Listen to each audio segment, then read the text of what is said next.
So welcome everyone to another session of NCTS Algebraic Geometry Seminar. So today we are very happy to have Zhang Rushen from Fudan University. So he will talk about the equivalence conjecture for K3n type hyperkähler varieties. Please. Thanks for the invitation and introduction. Today I will talk about the D-equivalence conjecture. It is a conjecture raised by Bundle, Orlov, and Karmata. Karmata, in fact, raised a more stronger conjecture, but here we only consider if X and X prime are two Calabi-Yau varieties. Here, by Calabi-Yau, we mean that X is smooth projective, and omega X is trivial.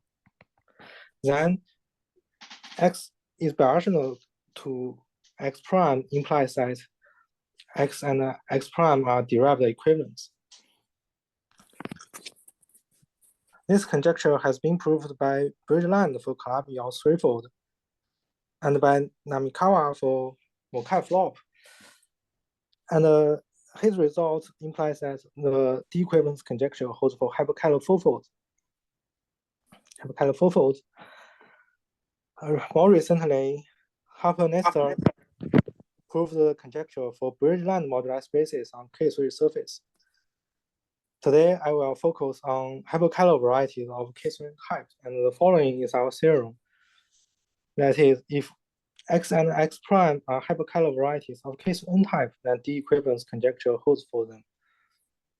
Okay, our theorem is a generalization of Harper-Nestor's results, because the Bridgeland moduli space are K3n type. Our theorem, the proof relies on Markman's projectively hyperhomomorphic bundles. So I will spend a lot of time explaining Markman's work. Okay, firstly, let me explain the notations and basic ideals of the theorem. First, I will talk about what is a hyperkähler manifold. The hyperkähler manifold is a simply connected manifold. Simply connected, compact Kähler manifold. And if we say it is a hyperkähler variety, we mean that it's smooth projective, or denoted by X, such that the space of homomorphic two forms is generated by sigma, where sigma is nowhere degenerate.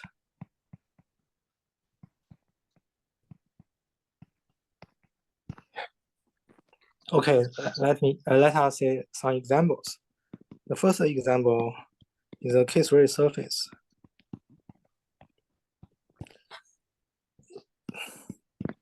It is a hyperkähler manifold of dimension 2.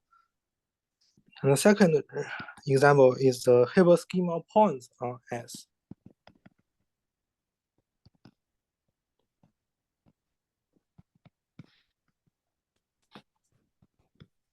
By Boris result, Sn is also a hyperkähler manifold.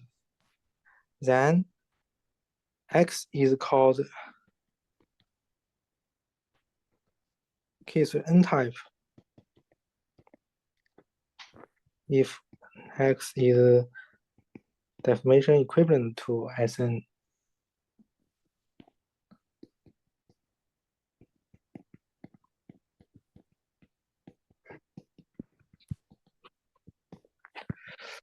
Okay, I shall explain the proof and the basic ideals roughly. The rough ideal is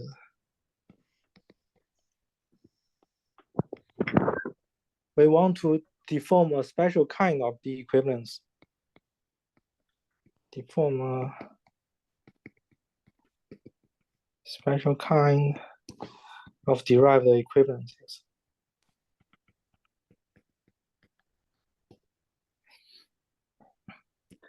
And we show that the composition of the deformed equivalences are enough to prove the D-equivalence conjecture.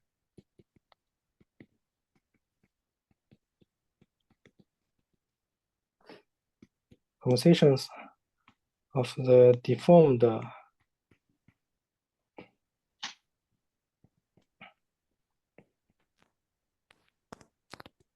sorry. Now,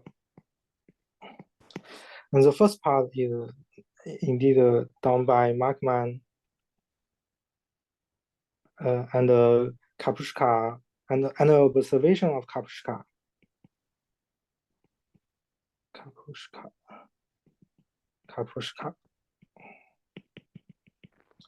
In the first part of my talk, I will explain the Markman's work, and finally we explain our proof. So the first part, I will talk about what is the special kind of D-equivalences, and the second part, I will talk about how to deform the D-equivalences. In section 1, I will talk about a special kind of D-equivalences that is called the conjugate of BKR equivalence.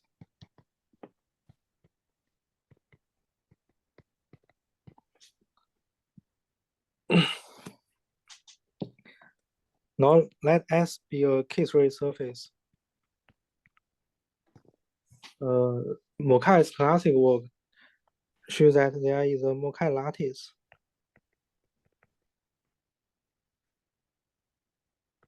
which is denoted by H2 SD. As a lattice, it is a direct sum of H2 SD and U, where U is the hyperbolic lattice. The Mokai lattice is endowed with a V2 Hart structure. H20 part of S tilde Z equals to the H20 part of H2S. And the Mokai lattice endowed with this V2 Hart structure control the derived category of S.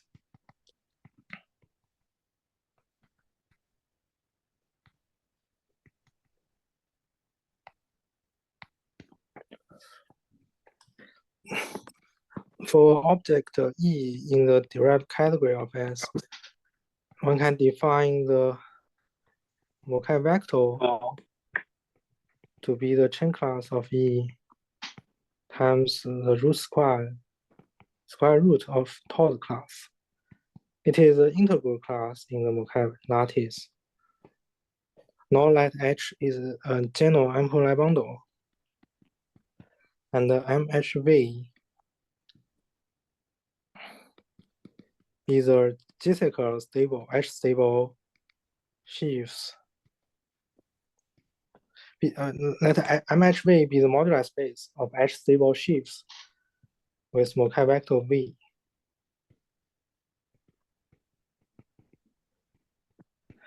Then due to many people's results, if V is primitive, this one is a hyperkähler variety of K3n type.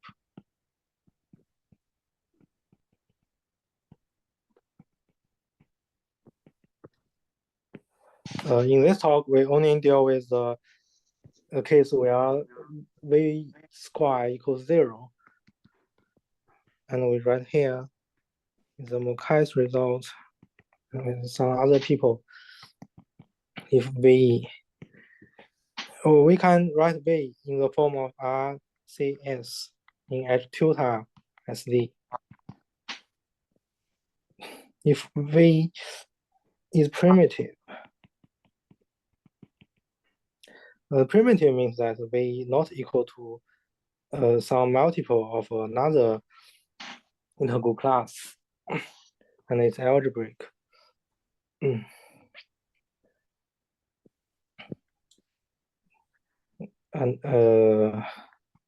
we need a V to be isotropic, that is, this square is 0. And further assume that R and S are co-prime,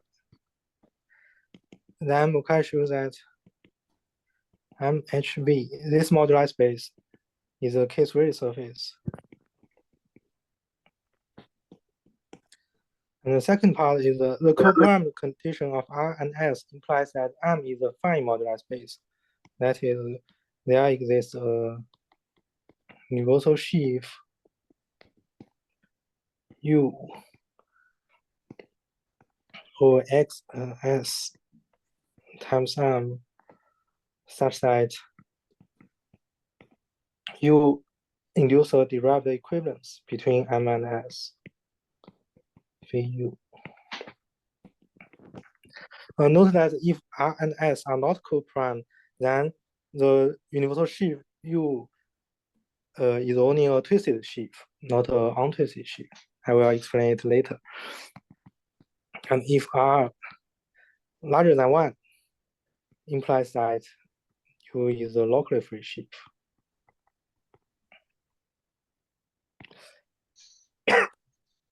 Next, we want to obtain a derived equivalence between Hilbert scheme from the derived equivalent of K3 surface. And we need the equivalence of Bridgeland King-Reed.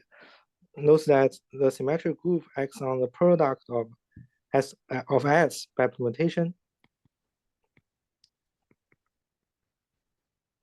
The theorem of Bridgeland King-Reed tells us that there is a equivalence between the equivariant category and the derived category of Hilbert scheme. This is the derived category of equivariant sheaves.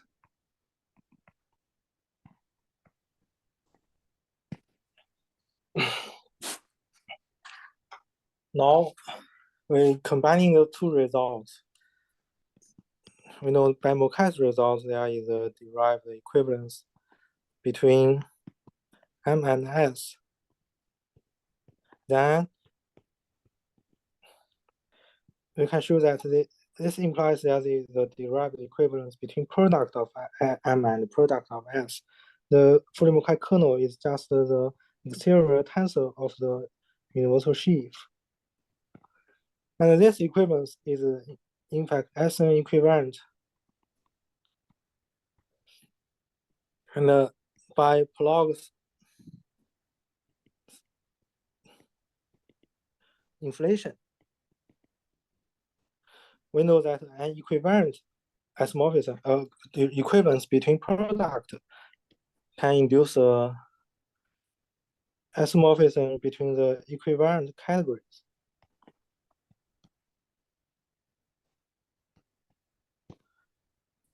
Then we use BKR's result and find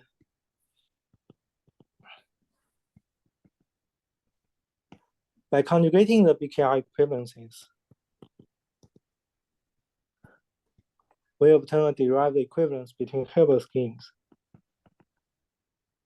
We denote it by phi. To understand phi, we give its action on skyscraper sheaves.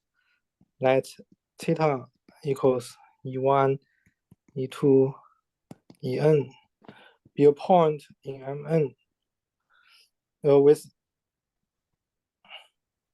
Ei and Ej are different. Then the action on the skyscraper sheaf Kx can be is this one. Is the direct sum of E sigma 1 exterior tensor E sigma 2 E sigma n, where sigma runs through Sn, runs through in Sn.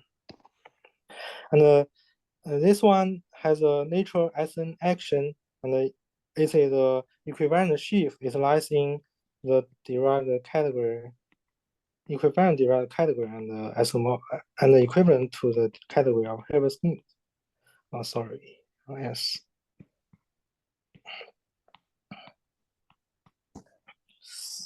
Okay. This in particular implies that the Fourier-Mackay kernel of phi n is a locally free sheaf of rank n shrink Rn. Okay, let's recall that if we have a K3 surface S and the isotropic multivector V with R S are co-prime, then we get a derived equivalence between Hilbert schemes. Next, we want to deform E in a suitable space to obtain more derived equivalence. The definition relies on the theory of the Verbitsky's theory of hyperholomorphic sheaves.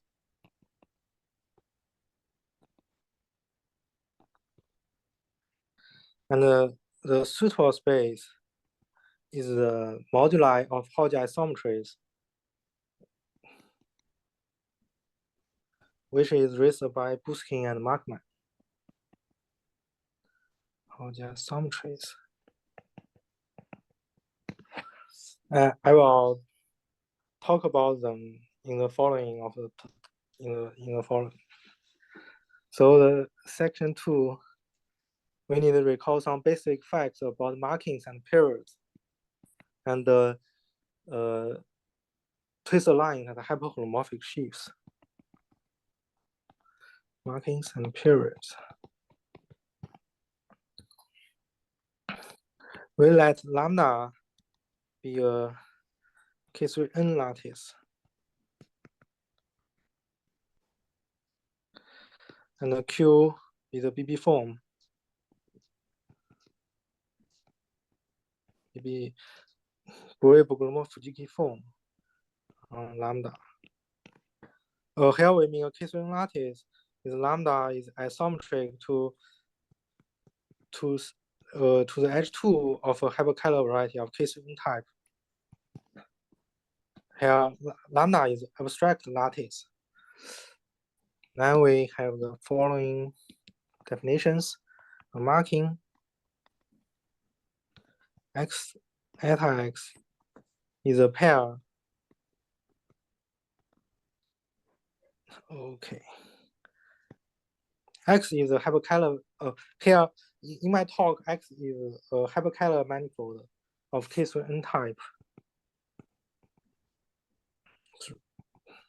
N type, and eta X is an isometry between H2 X and lambda. Then one can define the moduli of lambda marked hyperkähler manifold, which is denoted by M lambda and consists of markings. But a definition need to quotient action induced by homomorphic maps.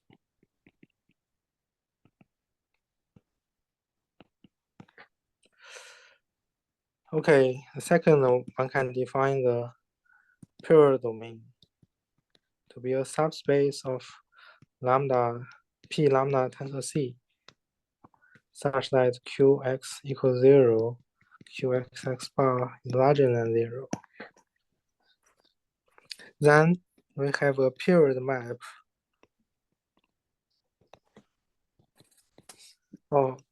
I want to explain that the moduli of lambda marked hyperkähler varieties has two components.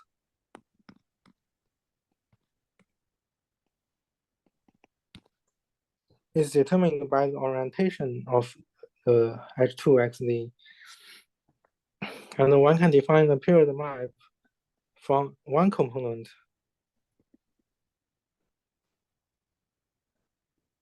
to the period domain.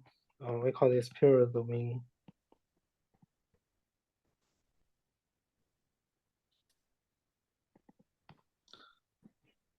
just sent a marking to eta x sigma x. Note that sigma x is the isometry between h2xz to lambda, and the sigma x is in h2xc. Hence, eta x sigma x is in lambda c. We can check that eta x sigma x is lying in the pure domain. A big theorem of Babinski shows that P is generically injective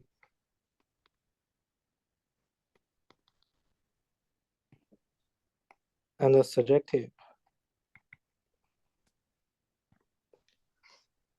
Now, another theorem implied by Babinski's global Torelli theorem.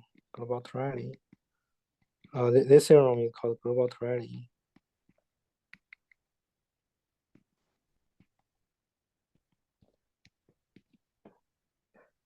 And there is a result implied by the global Torelli theorem is that x and y are biagonally equivalent if and only if there exist markings of x and y such that their periods are the same.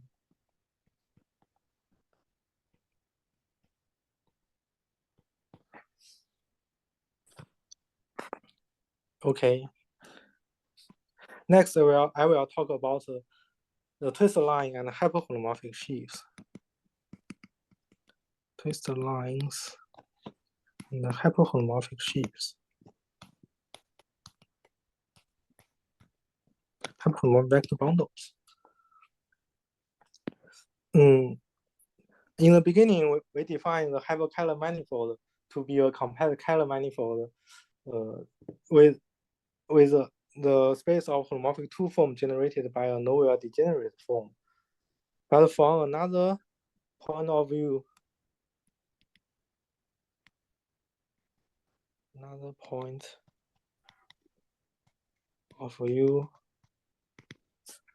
a hyperkähler manifold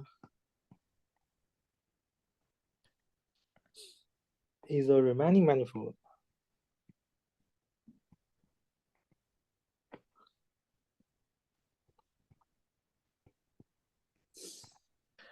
And mg xg and equipped with three compatible complex structure. Three complex structures. Let me explain it. If xg here G is a Riemannian metric,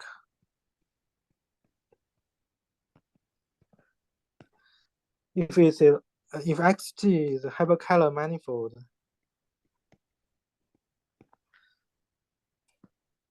it is a hyperkähler manifold in the sense of the beginning of the introduction, and alpha is a Kähler class.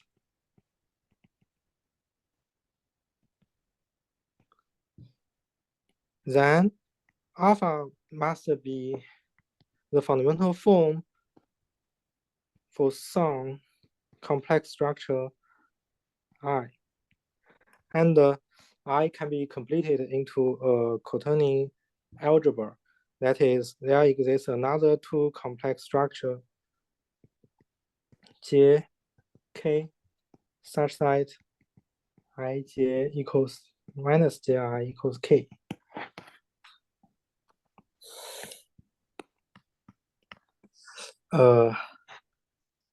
In conclusion, if we have a hyperkähler manifold, we fix the Riemann metric on it and fix a Kähler class, then we can find three complex structure on the original hyperkähler manifold.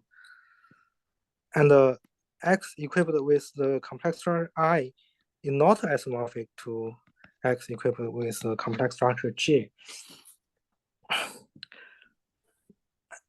Further, The three complex structure, in fact, produces a sphere of complex structures.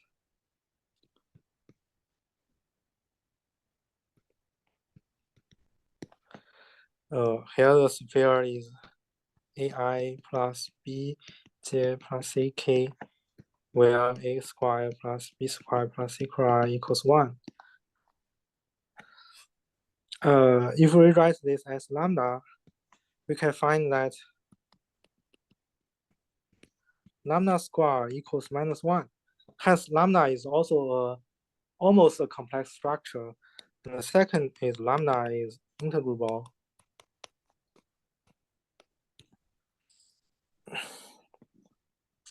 And this too means that lambda is also a complex structure. Hence, we obtain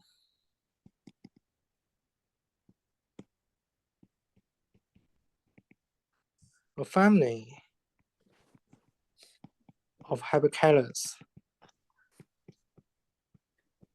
over S2, where for point lambda in S2, where lambda equals AI plus BJ plus CK, the fiber is X lambda. This means the remaining manifold XG with the complex structure lambda. And since S2 is a simply connected manifold, there is a canonical identification of X lambda, H2 X lambda to H2 XZ. Hence, the marking of X induces a marking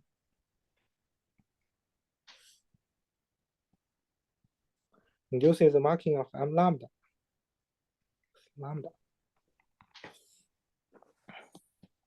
To summarize, we obtain a family S2 in the marked modular space M lambda. And note that S2 over R equals there is isomorphic between S2R and P1C.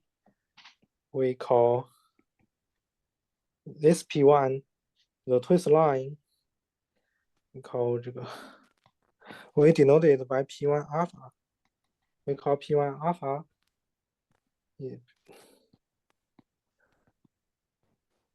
the twist line with respect to the Kähler class alpha. To summary, if we have a hyperkähler manifold and a Kähler class, we can produce a P1 family of the hyperkähler manifold.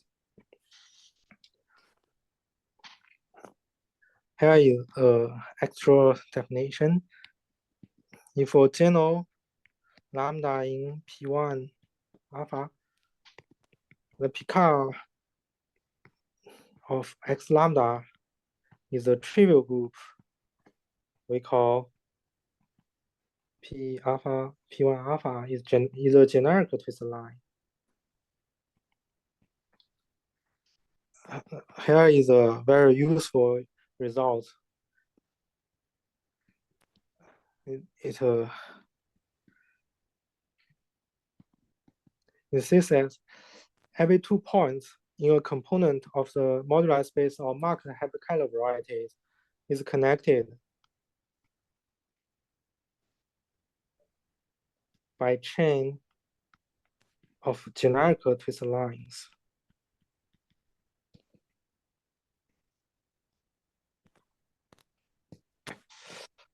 Okay, now we can talk about hyperholomorphic sheaf. The definition follows Buskin and eventually equivalent to the definition of Verbitsky. Here, a hyperholomorphic sheaf captures the concept that a vector bundle on a hyperkähler manifold can be extended over the twistor family. Here is the definition. Firstly, we require the bundle to be slope stable. That alpha is also a Kähler class here. Let F be a mu alpha stable vector bundle. F is called hyperhomomorphic.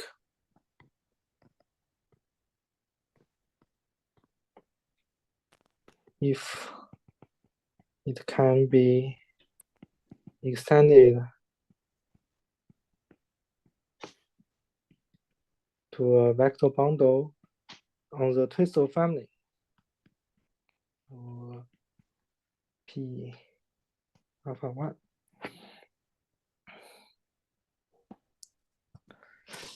And Verbitsky gives a sufficient condition for F to be hyperhomomorphic. And this is in fact the starting point of the story.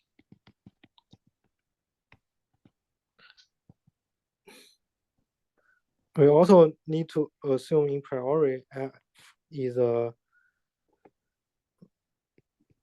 slope stable vector bundle. Then Verbitsky shows that if C1F and C2F remains of Hall type,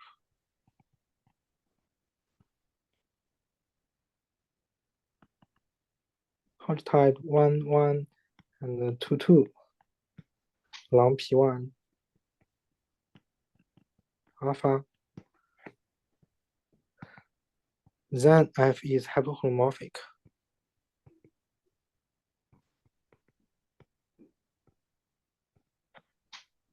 And F lambda, that is a fiber, or I will explain the notation later, is mu omega lambda stable. Okay, I explain the theorem. That is, if there exists a vector bundle F over X, if it is mu stable and C1 and C2 remains of Hall type, there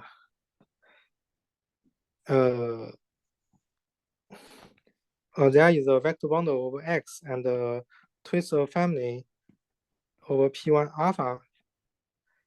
If the condition is satisfied, then we can extend F to a vector bundle over the family of P1. Maybe I will write it as here. And for fiber lambda in Px alpha,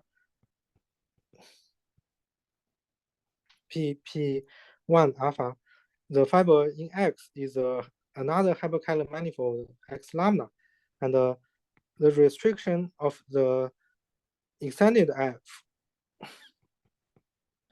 is a mu stable, mu lambda stable on X lambda.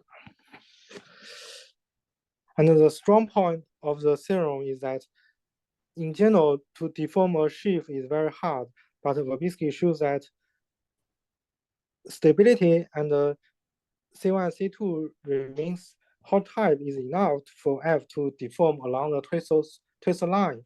And the useful result before, that is every 2 points in the moduli space is connected by chain of twistor lines, ensures that as this one be the moduli space of marked hyperkähler, then Fx, if satisfies the relatively mild condition, can be deformed along the twistor line to along a sheaf to a sheaf along the twistor line. And on the fiber of F lambda, X lambda, F lambda in X lambda may also satisfy the condition of Verbitsky, and it can be deformed along another twistor line for another Kähler class P alpha prime, P alpha 1, F prime of X prime.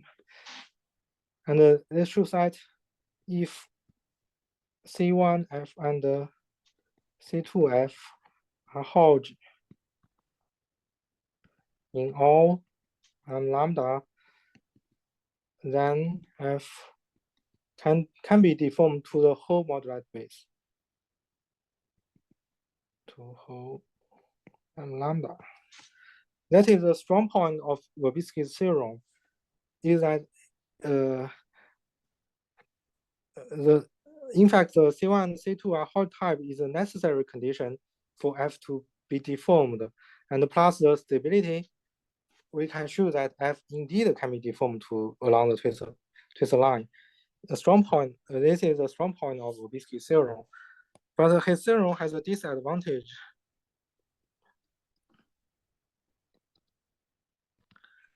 The disadvantage is that in general, C1 remains Hodge.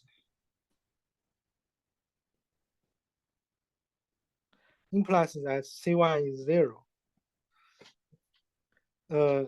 This is because for general point in M lambda, the general point in M lambda x eta x in M lambda, the Picard group of x is trivial, and hence it forces C1 to be 0. But such F is very rare. And to obtain more general results, we need to introduce the concept of twisted sheaves. Okay. Twisted sheaves.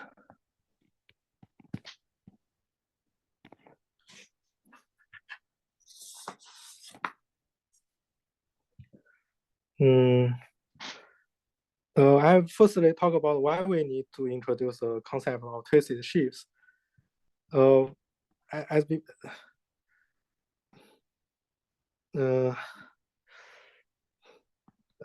we have a sheaf F over X and a twistor family X over P1 X alpha, F may not.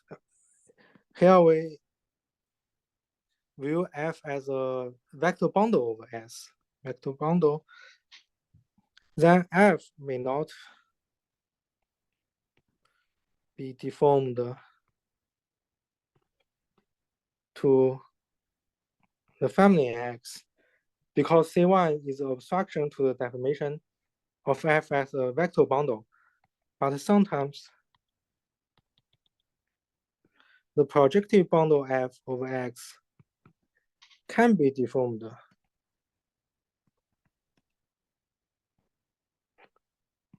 to a projective bundle of X.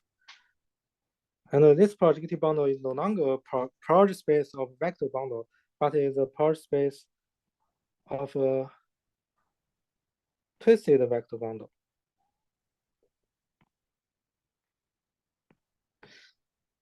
The main point is that C1 not equals to 0 is no longer an obstruction for F to deform as a twisted sheaf along the twistor line.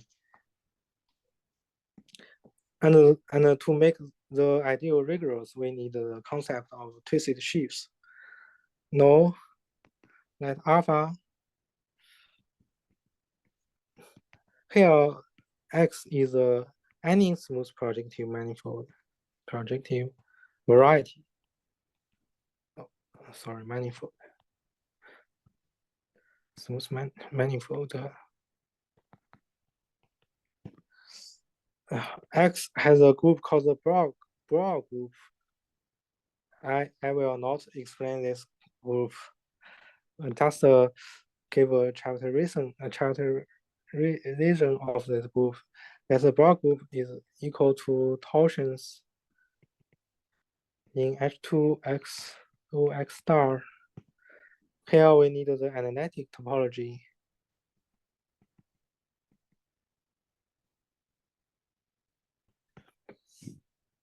Okay, then we can choose a check two cocycle representing the broad class alpha, find the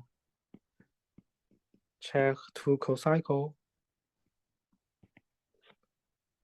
alpha ijk. Okay, sorry. Here we let X be covered by UI. Check cocycle alpha ijk in the section of OX star over UIJK. Now we can define a twisted sheaf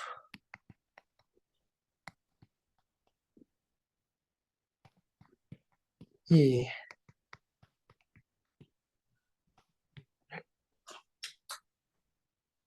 consists of pairs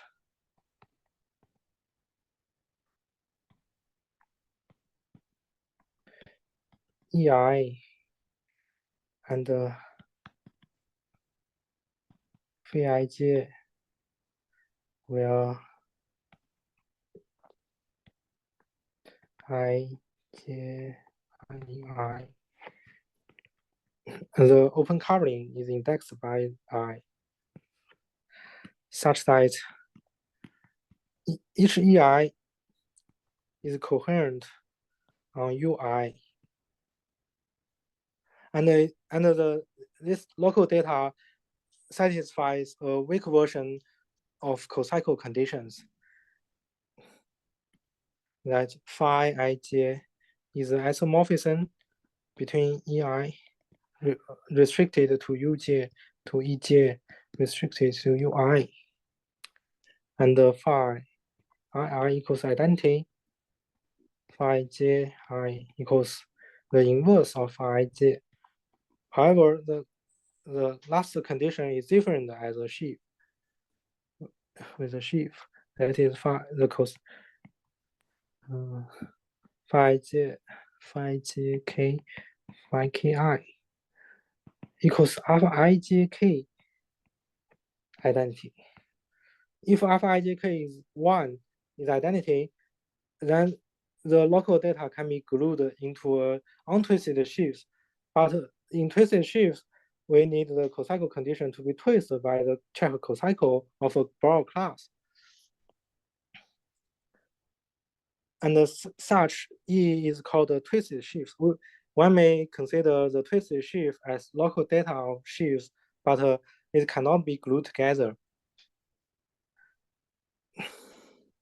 Okay, then we can define the coherent sheaf, a category of coherent sheaves, and derive the category of twisted sheaves by coherent X alpha and dB X alpha. And the two categories is independent of the choice of alpha IGK. Only the equivalence class of the category is determined by the broad class.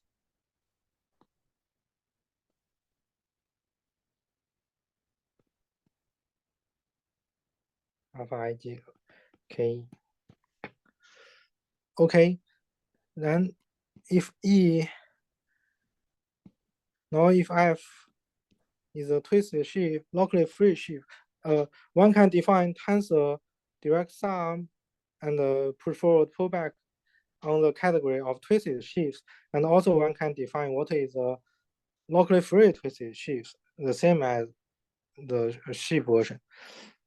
Now that if EF is a locally free twisted sheaf of rank n, then F tensor n is a sheaf. Hence, one can define the Chen class of Fn. Then we take the n square root, and the Chen class of F can be defined in this form. And further, one can define a kappa class, which is more natural for twisted sheaves. Is the n square root of the Chen class of Fn and tensor the determinant inverse of the determinant of E of F. Okay, now we can state the twisted version of hyperholomorphic sheaves. This is first raised by Markman. Let F be a mu alpha stable twisted sheaves. We also need it to be locally free on X. If kappa 2F remains hot, then F extended to a twisted vector bundle. Twisted vector bundle on the twistor family. Okay, the condition that in the Verbitsky's original theorem, the condition that C1 remains hot is very hard. But kappa 2, we only need kappa, but in Markman's theorem, we only need kappa 2 remains hot, and it is relatively easy. And there are many examples in Markman's setting. And we call such F a projectively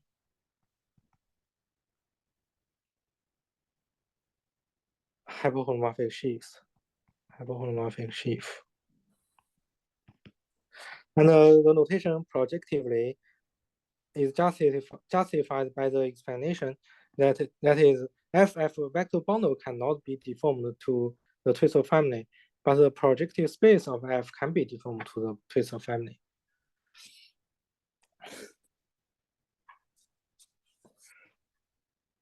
Okay. Now I should recall my goal. Maybe we have already forgotten what we should do. Is it possible to write down what is kappa 2 in terms of C1 and C2 when F is untwisted? Yes, it can be.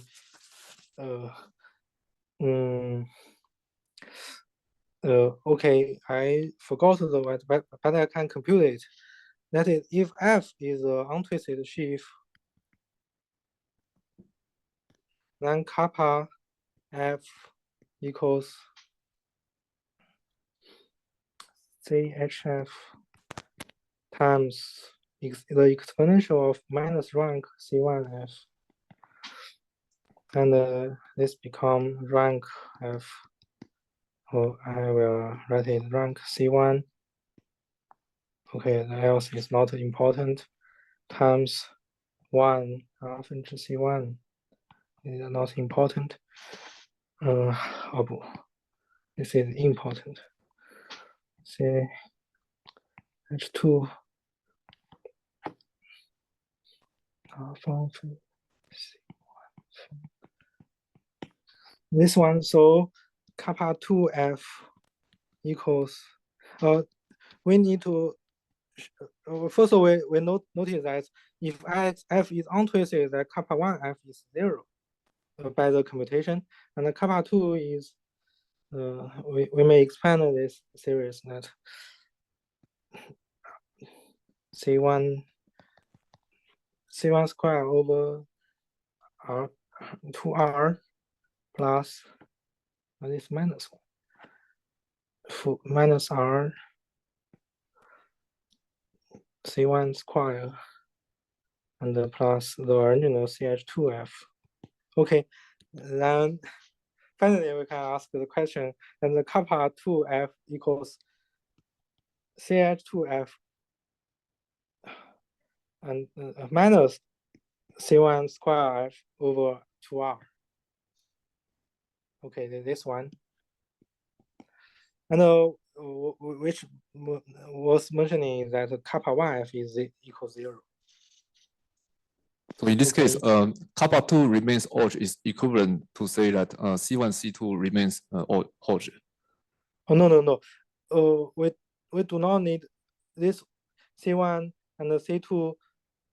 We do not need the two class both remains Hodge, but we only need the sum of remains Hodge. This one remains Hodge. That means that C1 and C2 may both not remain Hodge, but they are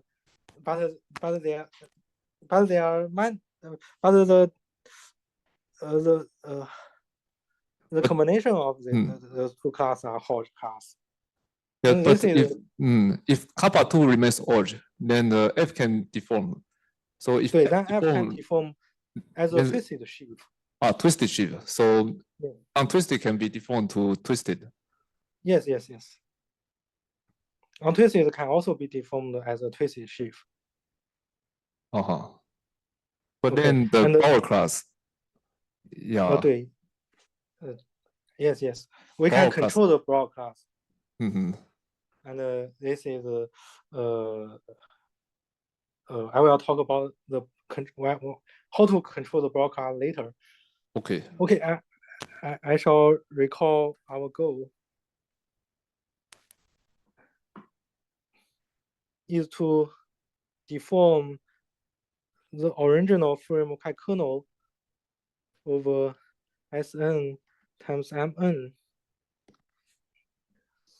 The vector bundle is in the product of is over the product of two hyperkähler manifolds, and naively we want to deform in the product of hyperkähler in the product of moduli of hyperkähler manifold, but this one is too large. And in fact, we can deform E in a so-called modular space of Hodge isometries in M lambda times M lambda. It can be viewed as a diagonal. It can be viewed as a graph of morphism between the marked modular space. I will talk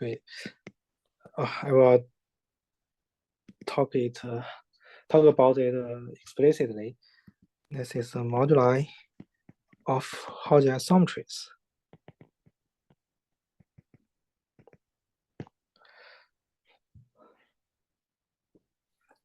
Okay, we need to fix a rational Hodge isometry of the K3n lattice, and this one induces automorphism of the pure domain. Then we define M phi to be the set of x eta x y eta y such that eta y minus such that the two markings induces a Hodge isometry between x and y. We denote it by psi. This one is a Hodge isometry. And further, we need psi preserves at least one Kähler class. Okay.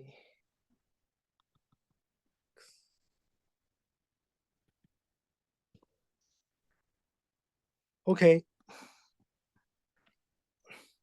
When we see the M phi in the level of pure domain is maybe more clear, is that M phi is contained in the product of M lambda, and M lambda sent to omega times omega by the pure map.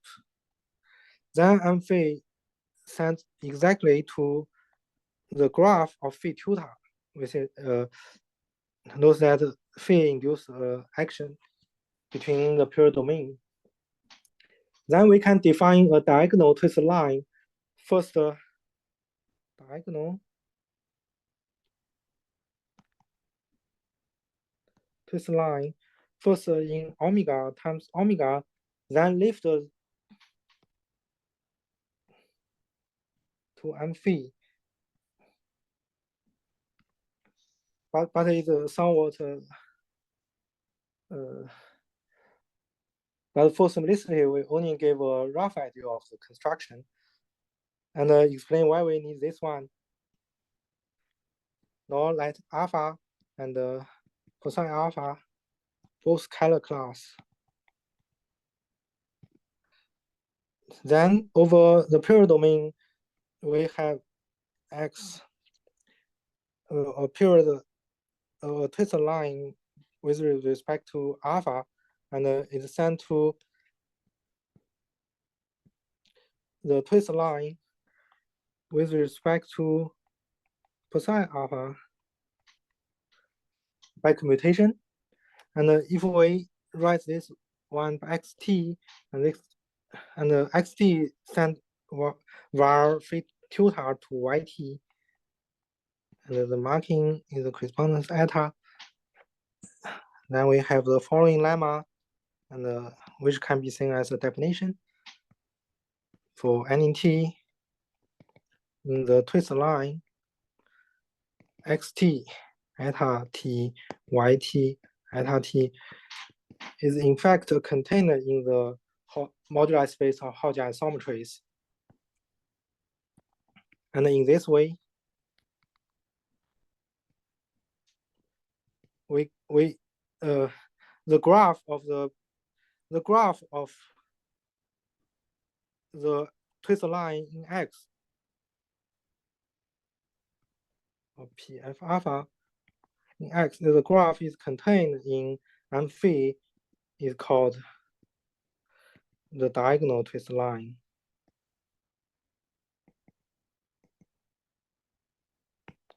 Okay. Maybe I talked too much about Markman's work. Now we get a conclusion and a summary. Markman's work. We first need some fact is that the kappa class of E induces a Hauge isometry between the Hilbert schemes. And the point is that the Chen class do not induce this Hauge isometry because Chen class do not preserve the grading of the cohomology. Hauge isometry.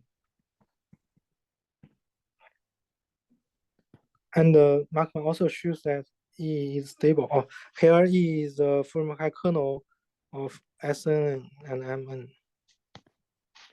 Is stable with respect to many Kähler class. To be precise, is stable with respect to alpha in an open subset of the Kähler class in the product of Sn and Mn. And this one ensures E to be deformed freely. And the third one, Markman shows that kappa indeed remain Hauge in the whole M phi. Okay, these three facts, the 1 and 3, both are obtained by LLV algebra. And the second one, the generalization of results proved by Buskin, and is relatively easy. If we have those three facts, then one can deform along this together with two markings determines the Hauge isometry between the first one. The first one gives this, and the moduli of Hauge isometries, and the second one for the second and third one, we can apply Markman's theorem that F can be deformed along twistor lines. And the theorem of Babitsky tells us that, sorry, where is it? The Markman moduli spaces are connected by generic twistor lines. So the sheaf E can be deformed as a twisted sheaf to all pairs in the moduli space and phi. And in summary,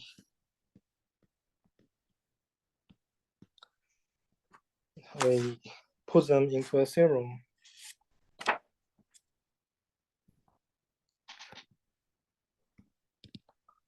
So there exists eta Sn, eta Mn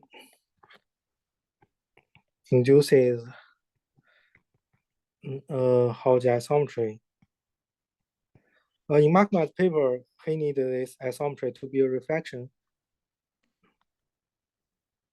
but it is not a we will not use the reflection such that the component containing the original Sn, the component M phi, if it containing Sn eta Mn eta,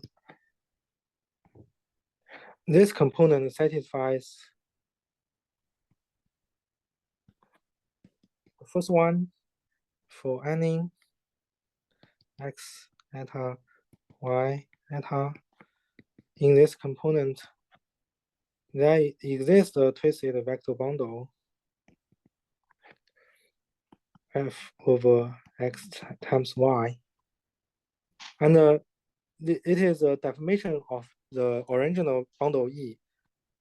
A third one is the observation of Kapushka. The observation tells us that if a hyperholomorphic sheaf induces derived equivalence in one fiber, then after deformation, the hyperholomorphic bundles also induces equivalence. F also induces equivalence.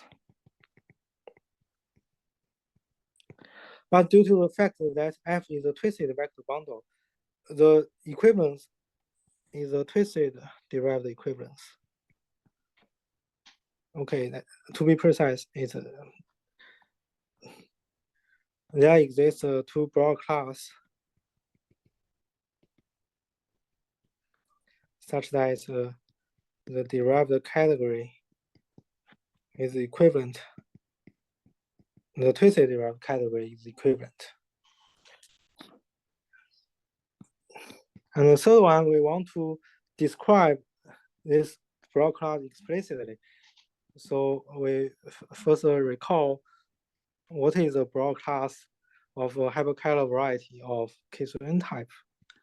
The broad class, the broad group can be written as this group.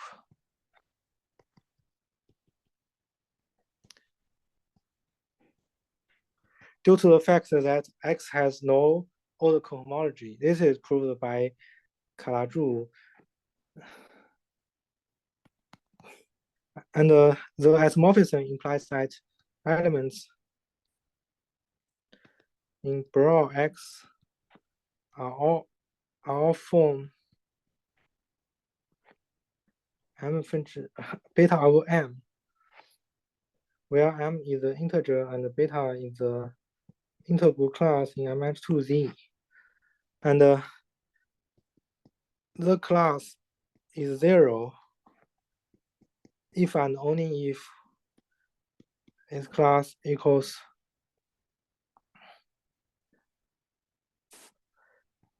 gamma plus beta 0, where gamma is in pKxQ and the beta 0 is integral.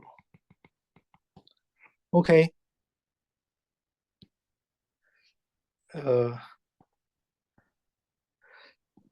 Then we can state the explicit description of the broad class after deformation.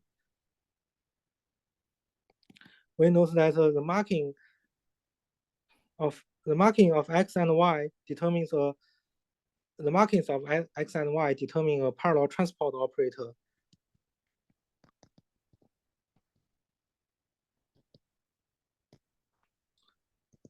Rho equals eta X inverse eta Sn. It is isometry, not necessarily Hauge. between H2 Sn to H2X. And it said, oh, sorry, we further assume that in the starting point, the moduli space M equals MH R MH S.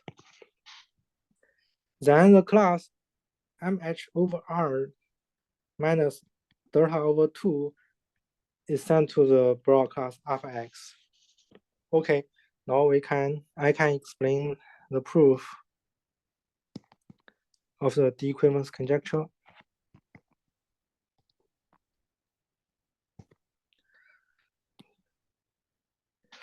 We need Sn, Mn. Here I omitted the marking. In M phi, it's deformed to X times Y, E, F. This one induces a derived equivalence Y beta. And we want the original one also deform to X prime if X prime is bidirectional to X prime, also deform to X prime times Y, and we got F prime and another derived equivalence. X prime, alpha prime. And at the very beginning, we told I show that this theorem. Sorry. The global duality theorem, that is, X and Y are bidirectional if and only if there is two markings such that their periods are the same. And it further implies that if alpha X equals 0, then alpha X prime is also 0. Okay. Now another first step we need to prove is that Sn and Mn can be deformed to X, Y. That is is ensured by the first lemma that M tau has two projections. M tau is contained in M lambda times M lambda, and it has two projections to the moduli space or marked moduli space. The first lemma is that P1 and P2 are both surjective. Hence, we can project to one M lambda and set the class X and find X eta X in the first X lambda. And by this correspondence, we find the Y. Okay, the second one is if we can deform to X times Y, then we can also deform to X prime times Y. That is X eta X, Y eta Y, and X prime eta X prime, Y eta Y are in the same component.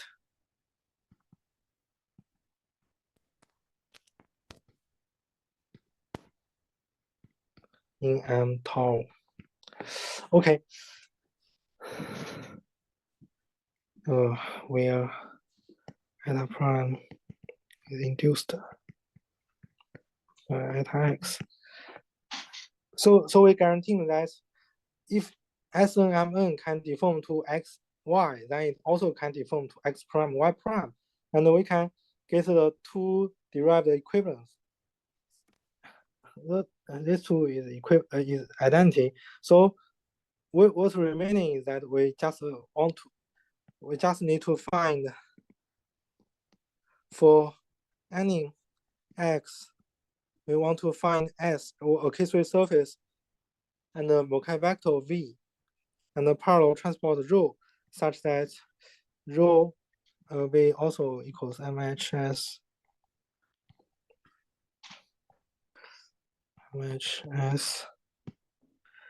and the rho is the isometry between H2 Sn to H2x such that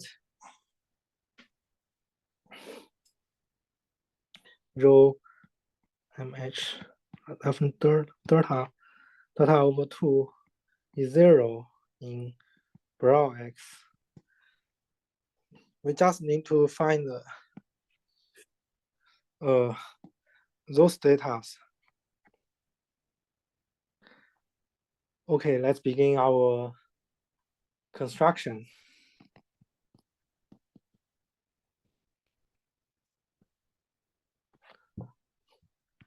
Here, we let XD is a principally polarized, primitively polarized. That means that D is a primitive class in the Picard group, K3 n-type variety. And we know that the hyperkähler K3n lattice equals the K3 lattice plus the delta. Delta is also appeared as before, but I forgot to explain it. It is a class of the half of the exceptional divisor. Then we can choose a marking. 2x to lambda equals plus delta. And this marking sends D to U alpha minus R V delta. Here, alpha is in the K3 lattice. We know that we want to find the K3 and multi-vector and the parallel transport. So we want to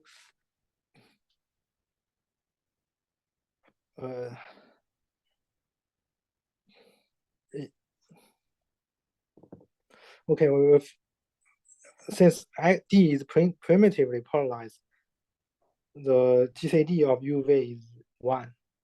And we can further assume that V is larger than 1 and U larger than 0. Okay. The first attempt is that we just choose S to be the class of U in the pure domain of K3 surface. That is, choose S such that there exists a marking at S R2S to lambda K3. We choose a polarized K3 surface such that the class H is sent to the class alpha. Find the K3 by its alpha. Here UV is an integer and alpha delta is element in the lattice.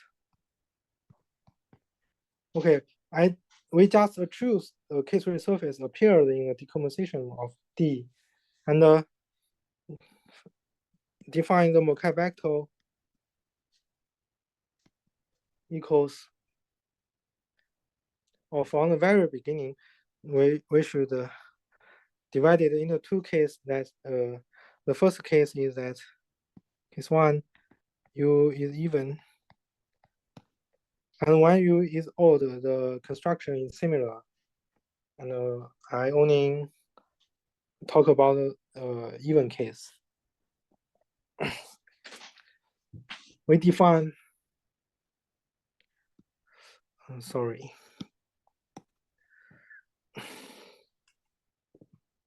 Here we also need two notations. Sorry, here is a little bit complicated. We let U square equals 2D and let L be the GCD of D and V. And we can write D equals D prime L, V equals V prime L. And now D prime, V prime is co-prime.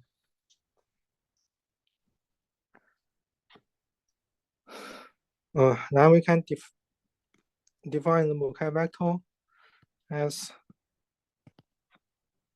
L V prime square U over 2 V prime H U square over 4 D prime. By a straight computation, we can show that V0 square equals 0. And in fact, this Mokai vector is constructed by this condition. However, the rank and the Chen, however, the rank and the Chen class,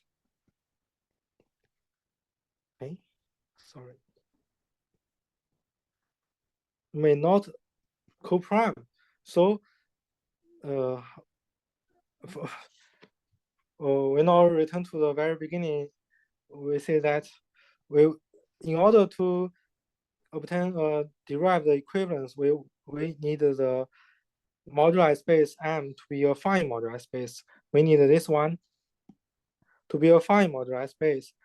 That is, we need the R and S term in the Mokai vector to be co-prime. But the naive attempt of the construction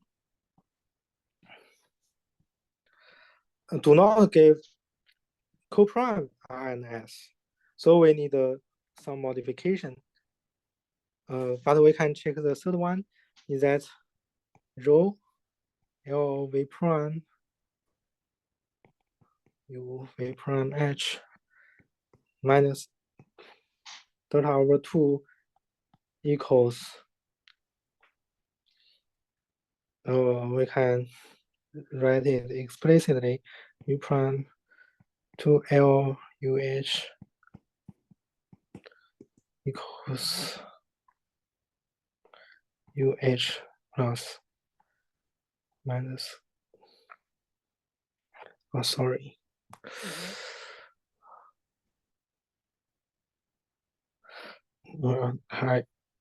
I omitted a square. And this one is V. V delta. And x minus 1. And this one is the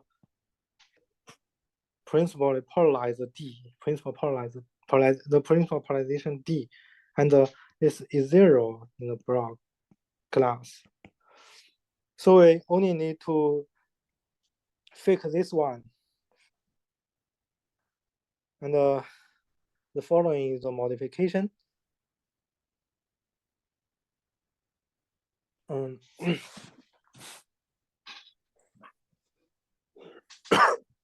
Since lambda is a unimodular lattice, we can find the beta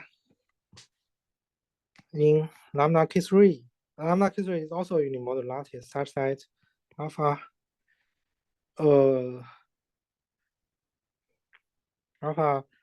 beta equals 0.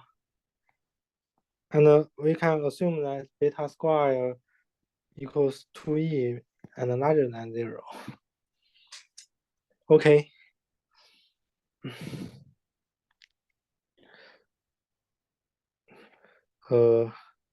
We shall write down the construction before. U prime U square equals 2d, and d is sent to U alpha plus minus V delta, and U squared equals 2d.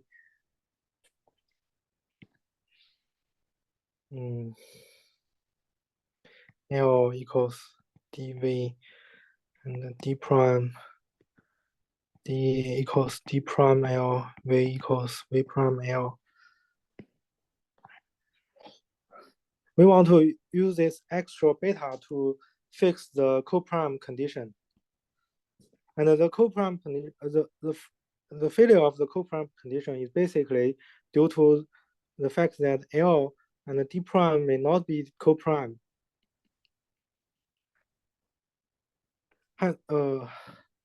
We want to use the extra class beta. And since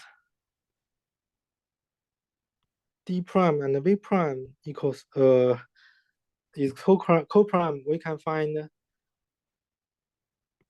integer z such that D prime such that L and D prime plus KV prime is coprime because integer of because the prime number of this form is there are infinite many prime number of this form, so we can find a z such that L is coprime to this number. Now we can compute.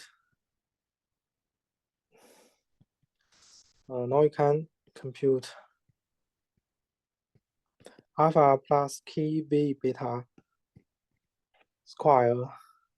We denote this one by 2d tilde. And we can compute that d tilde equals d tilde prime L. And d tilde prime d prime and d tilde prime v prime is both 0. We note that in the naive attempt, the problem is that L and d tilde d prime is not coprime, but if we modify it into this form, we find that sorry, this one is not true. We find this one. We will find the d tilde prime and L is coprime. So we find our K3 surface. Consider one polarized SH and the marking. It has H2S to lambda K3. That H is sent to alpha plus KB beta. And the original one, H, is sent to alpha. And we can choose the Mukai vector is in fact the same as the original one in L V prime square V prime H U square over 4 D tilde prime. And the parallel transport just the composition of markings.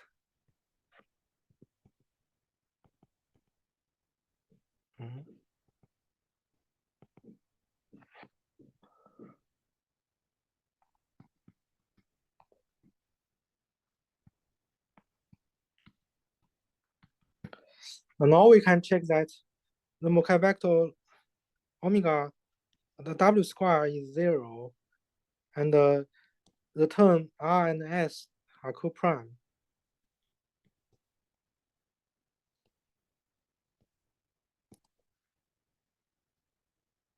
Hence, the starting point is derived equivalence between Sn and Mn. And the broad class, we can compute the broad class. It is a rank C1 minus delta over a half delta. It is we can simplify this one into this one delta plus. And since U is even, this one is the integral class. And this one is equal to d over 2v is in the pk xq and hence this group, this class is 0 in the broad class. And to summary, for any x, we can find y such that there exists x is derived equivalent to some y alpha. Okay, then if another x prime is bidirectionally equivalent to x, we can also obtain x prime is bidirectionally is derived equivalent to y alpha. And since their periods are the same, the alpha is also the same, and we get the desired derived equivalence as a composition of two Markman's hyperholomorphic bundles. Okay, now I will stop here. Oh, thank you very much. Is there any questions? Thank you for invitation. Are there any questions? Oh, yes.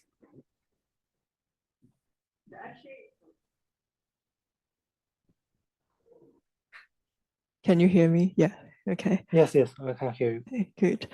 So in the last step, in the last construction, you were trying to show that for any hyperkähler X, there exists yes. a K3 surface such that its Hilbert scheme of endpoint.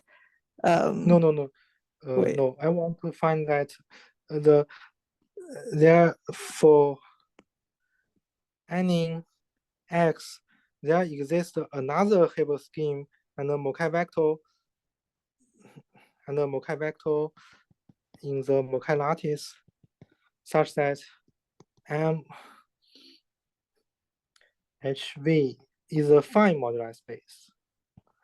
This is a square free vector and induce a derived equivalence. And in priori, it's deformed to a twisted derived equivalence. Deform.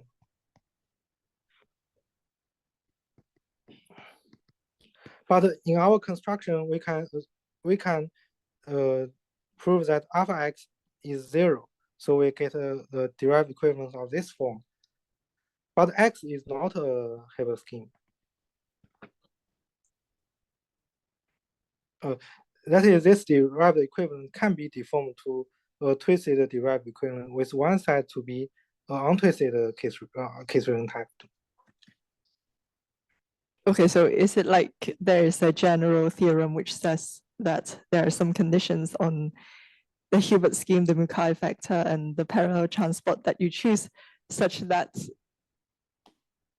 the Hilbert scheme deform to X? Yes. That is a proof I explained in the last section of my talk. This from here, we want to construction. We want to find SV and rho such that the broad class is 0, and the computation in the last page is devoted to prove this one. Okay, so the condition is the Brouwer class is 0. Okay. Yeah. Okay, thank you. Thank you. So in your proof, the choice of Mukai vector is important. So you need to have this M. So you cannot choose like randomly or. Yes, for random V, when we deform back to X, we only get a twisted derived equivalence. And we want to prove this theorem, we must choose the Mukai vector carefully such that the broad class vanishes. Mm-hmm. And I think this is a key point of the proof. Mm-hmm. So also I find impressive that the Fourier Mukai kernel is just so composition of two twisted sheaf. Probably we will expect that some kernel in general is some complexes. So but not just the sheaf. Yes. This is the composition of two twisted sheaves. Mm-hmm. And but the composition of two twisted sheaves still can be not a sheaf. Yes, yes. This may be a complex, and we do not know this complex whether this complex can be deformed, because the deformation theory of complex can only deform to open subset in the moduli space. Only in the technique of hyperholomorphic bundles can deform to the whole moduli space of marked hyperkähler varieties.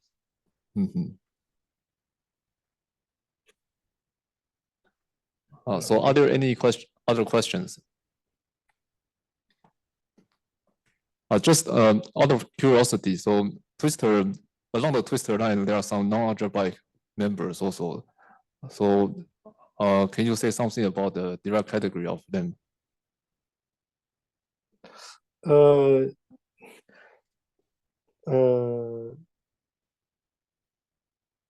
Sorry, so twister, yeah, like for general twister line, a general member yes. is Picard rank 0. So the hyperkähler manifold is non-algebraic.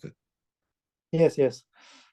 I think that a theorem of Verbitsky tells us that if X and X prime are in a general twist line with trivial Picard group, then their coherent category of coherent sheaves are equivalent. That means that coherent sheaves in Kähler but not projective hyperkähler varieties are small. It's very small to control. So this equivalence is as abelian category. Yes, yes. Then does it contradict Gaboriau's theorem? If Picard ring is 1, for instance, if you have say on the twister line, or does it imply that there's at most one isomorphism type of Picard ring 1 hyperkähler on the twister line? No, I think there is no contradiction because X and X prime are with trivial Picard group. So you need trivial, okay. That means that the coherent sheaf is small. Yeah. And the celebrated theorem is that if X and X prime are projective, then if their coherent sheaves are equivalent, there is a I see. So you need Picard's trivial Picard group in this statement. Yes. Okay, I see. Thank you. So not at all. Okay. And is it also true for twisted coherent? Yeah. Sorry. This one I'm not sure. Okay. But for untwisted one, it is proved by Verbitsky in his paper, hyperholomorphic sheaves on hyperholomorphic bundles. I see. Okay. Are there further questions? Okay, please. Sorry, I'm a bit confused about the notation.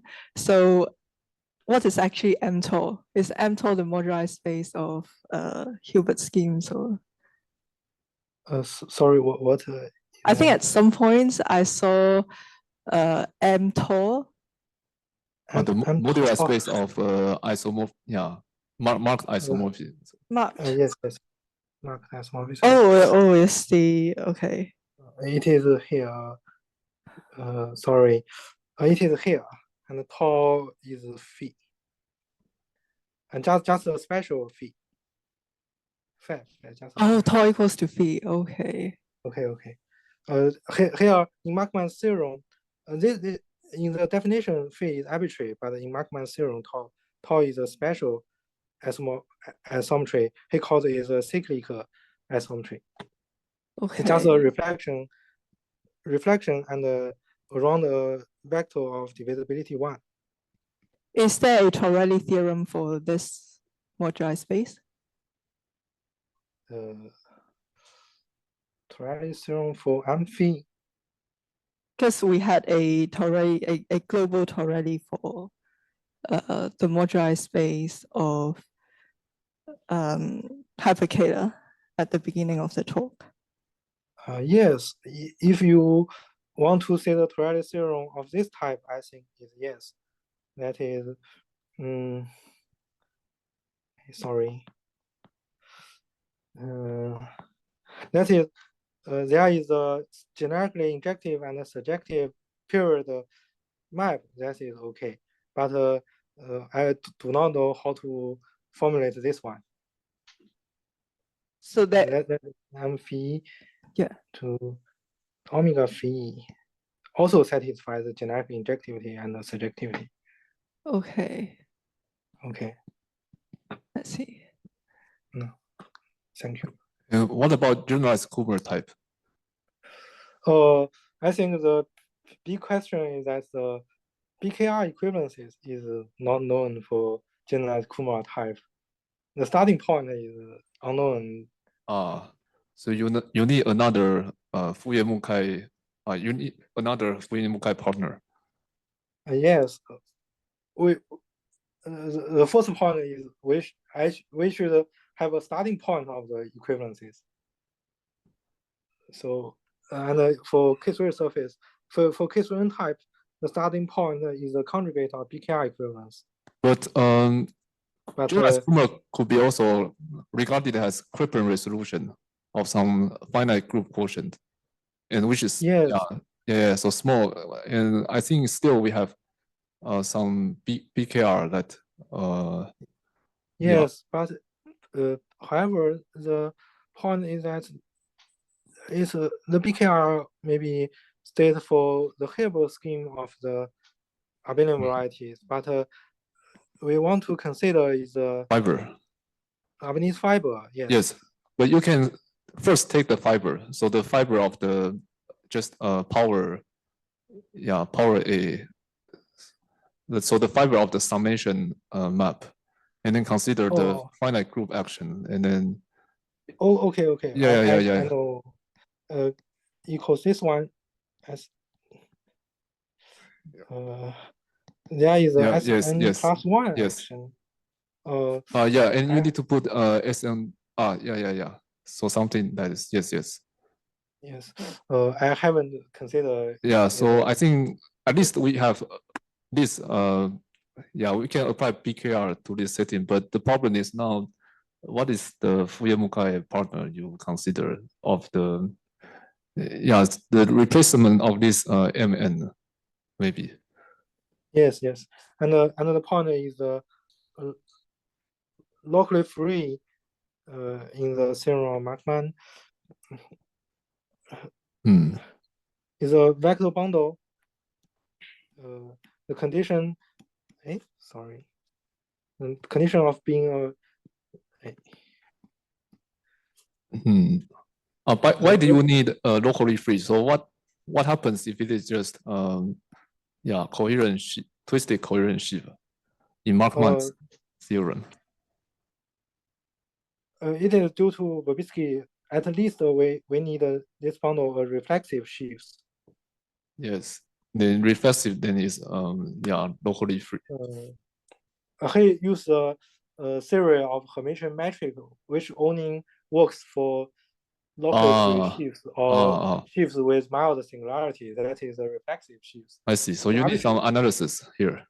Yes. I see. I need some. Yes. So at least we need this one to be reflexive. And indeed there is a remarkable reflexive sheaf of a product of hyperkähler varieties. It's also by Machmann. With that for I will write it at last. If S times M, this is a hyperkähler manifold, and this is a modular space with V prime larger than 0, then there is this universal sheaf. Then we can define a sheaf E times E due on S, and then we can pull back this to pi over star And this one is a reflexive hyperholomorphic shifts on M times M. Markman used this shift to prove the algebraicity of BB forms. So this is R1 pi lower star. Yes, this is in Markman setting is a relative. Okay, this so one. relative. I see. This one, but it equals this one. Yes. Yes. So tangent space of the. Yes. And this shift is a reflexive shift and not a log-free shift. But for arbitrary torsion-free shift, I think there is no such a theory to guarantee the deformation along twistor path. I see. So you need also the kernel to be at least reflexive. Yes, we need the Fermi kernel to be at least a reflexive shift. Okay, so are there more questions?